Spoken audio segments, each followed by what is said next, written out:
Gamescom Opening Night Live took place and it was quite an enjoyable one. Not perfect, but I had a good time. In the past, these Gamescom events usually end up disappointing me, and this year's Summer Game Fest was kind of a letdown too, thanks to Capcom coming in big with these massive reveals. So naturally I was skeptical over this show, but I kept my hopes up, put my anticipations aside, and watched it with an open mind. I love what Jeff Keighley does with his shows, and I'm happy to say that this year's Gamescom Opening Night Live was a pretty good one. Tons of games have been shown, not all interested me, but a lot did, and man, some of these announcements made me so hyped that I was thinking about them even after the show ended. In this video, let's look at what games have been announced and what I'm excited for. I won't go over all of the games, but will give my thoughts on most. The Gamescom pre-show showed some cool stuff, but the one that looked the best was this. Densha Attack, a wild skateboarding game where you play as Train. Alright, it is weird, but sign me up. You can even do moves and get scores. I just love indie games, man. They can get crazy and weird. Now, the main show featured a lot of games I'm looking forward to, and some not so much. The show started with Hollow Knight Silksong. And yes, there were no release date reveals, but Jeff did say that Team Cherry, the developers of the game, were holding a special announcement on Thursday, so I did expect to get a full release date there. We do know it will definitely release this year, as it was revealed by Jeff, but I honestly thought we would get it here. It was the most perfect moment for it to be here. The small snippets of gameplay we got was so cool, but imagine if it ended up with a release date, and then the special announcement of the game gets announced for Thursday, which would showcase a deep dive of the gameplay. That would have been ideal, but at least it is coming this year. They started showing more gameplay and footages from Call of Duty Black Ops 7, and that was too long, man, holy shit, it felt like 10 minutes, which I'm sure it was around that time, but yeah, it looks like classic COD. I'm not a big fan of futuristic style for Call of Duty, but seeing how fun Black Ops 6 looked, I'm sure this will be a hit too. The endgame of having more content sounds really intriguing, but I don't know, after Battlefield 6's open beta, I'm more excited for that game than this, to be honest. For me, the modern settings works more, compared to the futuristic ones with robots. Either way, Microsoft clearly put a lot of budget into the marketing of this game, and rightly so. It's a massive title. Let's just see if the reviews will be good too. Lords of the Fallen 2 got announced, and it's coming in 2026. The sequel to the rebooted Lords of the Fallen game from 2023, and not the 2014 one. Another Souls-like. And I'm happy if you're a fan and excited, but it's just, I'm not. But I did guess the announcement though. Oh, is this, Lords of the Fallen 2? Now, this is what I'm excited about.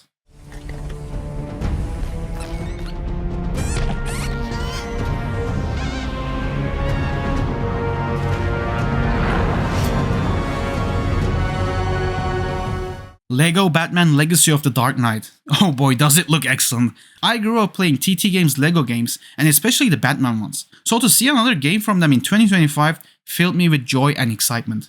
Our next new game announcement stars a hero who needs no introduction, a true legend of justice and gadgets. Batman? No. Oh! Oh!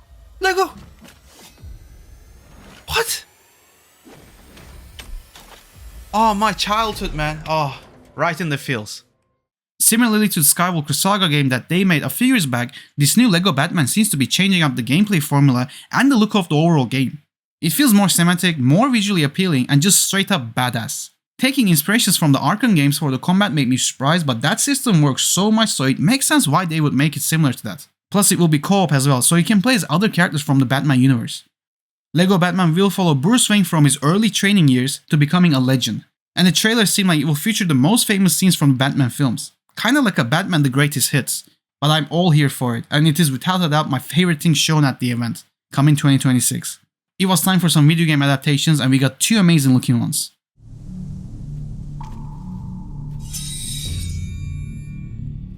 Sekiro is getting an anime adaptation titled Sekiro No Defeat. Dude, this looks fucking good. Like, oh my god, the animation style reminds me of 80s or 90s style, and it is really stylized. It's shot up there as one of my most anticipated animated shows from what I've seen from this trailer. I'm not a big From Software fan, but I will absolutely watch adaptations of their games. Sekiro No Defeat is releasing on Crunchyroll sometime in the future.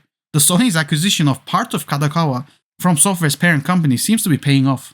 The next was for the highly anticipated new season of Fallout. Season 1 was a pleasant surprise. Okay, it wasn't just pleasant, it was excellent. The storytelling and the cast did such a great job that it made me a fan of this weird world. So the Season 2 trailer showed that it is as good as before, and for me, even better. The budget looks way higher, the cinematography just looks stunning, and Walter Goggins looks to be stealing the show once again. We are heading to New Vegas and I couldn't be more excited. Comes out this December. One trailer that looked way too similar to Control was shown, and I was really convinced that it was Control 2. I mean, just come on, look at this. They can see you. Chapter 2, it is Control 2. What are we here for?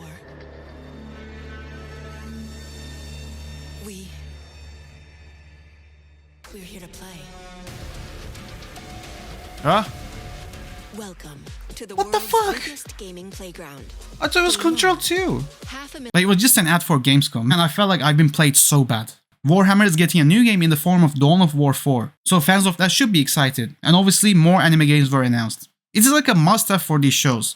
I know Jeff and the organization that holds these events needs to make their money back somehow, but man, holy shit, it was too many. And the problem is that they all look similar. I don't even remember the names of these games, but I sure do remember something because Capcom came swinging. Anyway, do enjoy.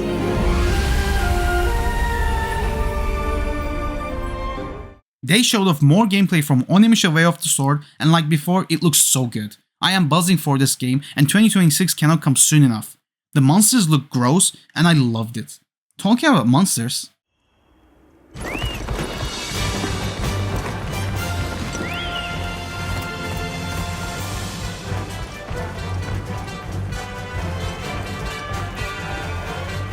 Yep, Final Fantasy and Monster Hunter collab is back. We will be getting Chocobos as rides and Omega as a new monster to fight. You can see how excited I was.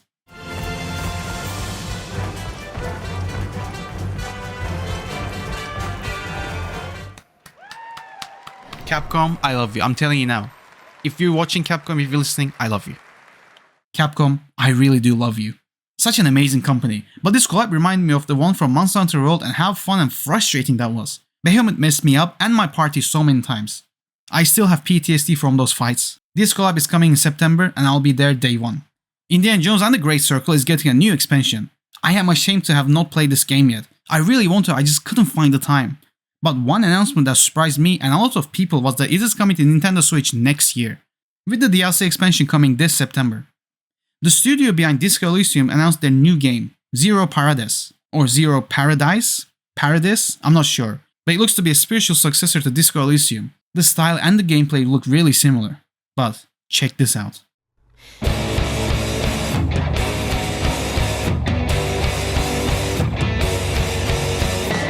Unbeatable remind me of Hi-Fi Rush and I love what I saw. A rhythmic action game with a great art style really sold me the game. Comes out this November. Silent Hill F got a new English dub trailer, and it's good enough, but I will be playing in Japanese with English subtitles. Japanese just sounded better and obviously fitting for the game. But from now on I don't want to see any more from this game because I'm ready for it to be released next month. Just to be negative, the combat has me a little worried. It looks kinda janky, but the atmosphere and the overall presentation will definitely be the best part.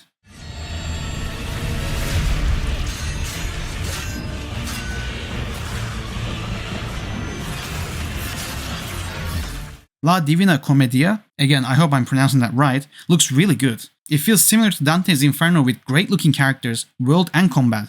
I'm just worried there will be another Souls-like. We really had enough of that genre in these past few years. But this one, yeah, I will definitely keep it in my radar. Age of Empire 4 gets new Dynasties of the East expansion DLC and yet another Xbox game that is coming to PlayStation 5. It's just a matter of time until we see Halo as well. But the real question is, will we see more PlayStation games on Xbox after Helldivers 2? I guess time will tell. Developers of Delta Force is making a survival horror shooter with time loop effects called Project Spectrum. It caught my attention with its cool looking gameplay. I hope it was real gameplay and not just a cinematic that is made to look like gameplay. Ghost of Yotei got another new trailer and I'm already excited, but they showed something that made me even more hyped. Oh, they are doing Legends. Let's go. Next year, Legends is back. I love the first one and this one will for sure be a banger too, coming next year. Capcom was once again present with Resident Evil Requiem. They showed a cinematic trailer with some gameplay, but from what I've seen it looks good and I'm already buying it day one. I thought we would get that long rumored Leon reveal, but I guess they're saving that for later. I just need to see some more gameplay which we'll be getting this week at Gamescom, and after that I don't want to see any more. I'm already looking forward to it. One last thing.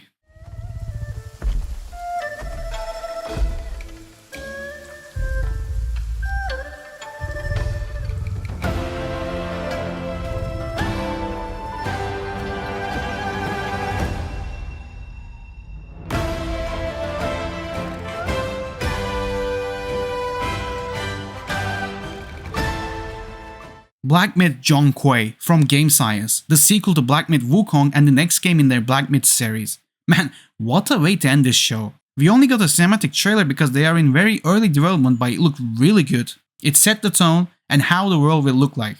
If it's anything like Wukong, we are in for a treat. I think it will be even better because they will have learned from Wukong and made so many improvements. No release date for it yet, but hopefully before the next generation comes. And interestingly, Jeff also announced that we are getting a new DLC for Wukong. That's what it sounded like. And don't worry, to those who love the Black Myth series, the westward journey won't end here either. It's been amazing. So this year's Gamescom Opening Night Live was a fun one. Not amazing, but it doesn't have to be. We still got good announcements that I'm looking forward to, especially Lego Batman. That really did steal the whole show for me. I didn't cover all of the games shown, but I had to talk about the ones that stood out to me the most. Once again, Capcom came swinging, and as a big Capcom fan, I was over the moon. I will give this Gamescom Opening Night Live a 7 out of 10. I enjoyed it, but let me know down below, did you enjoy it too? And what was the game that stood out to you the most? As always, thanks for watching and I'll see everyone on the next video.